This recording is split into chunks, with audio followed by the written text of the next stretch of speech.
Okay, so for today's magic lesson, we are going to talk about paranormal investigation and being the person on the team who is the medium or the psychic medium on a team.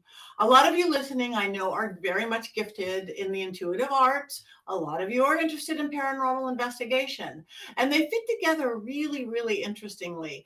In the olden days, a couple decades back, paranormal investigators didn't like psychics and mediums because they're tech people. It's like, I've got my K2 meter and my REM pod or whatever was invented at the time.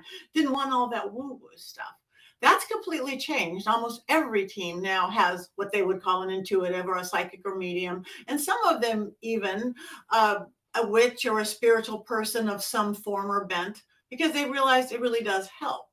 But there is some guidelines if you want to be that person on a team.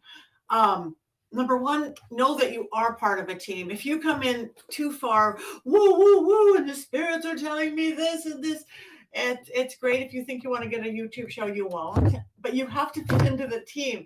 You don't want to bring 72 minutes sitting there with your crystal ball on your thing. They're going to get bored and move on with their K2 meter. You've got to keep up to their pace. Go with your first hits on intuition.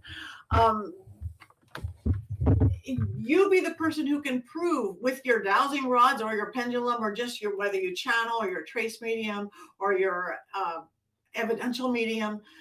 The best thing you could do is you're in one room and they've got their SLS camera in the other room and you're seeing the same thing they are and you're not. Then they're going to go, oh my gosh, this is amazing. So try not to be I'm in the middle of a seance right now, or I'm in the middle of a gallery, or what we do with our one-on-one with clients. It's very different. Now you're working in a team that's about tech and it's about history. If you've seen me on Ghost Adventures or with Overnight or even Katrina and Jack Osborne, you are the person there that sees through the veil, but you have to fit into a team setting. You have to fit, and it's very, very different. And the more you do that, the more they're going to want you.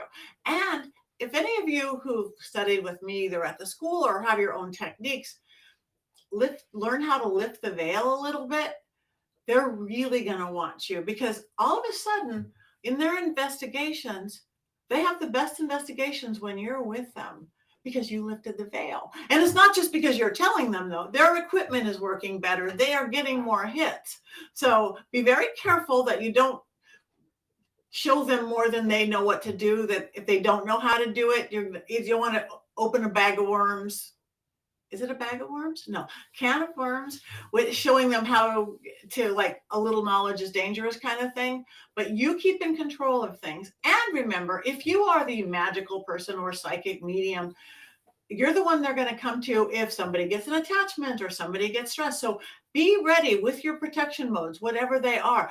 Be there, know what you're doing, because you're going to be like the medic, everything on the set.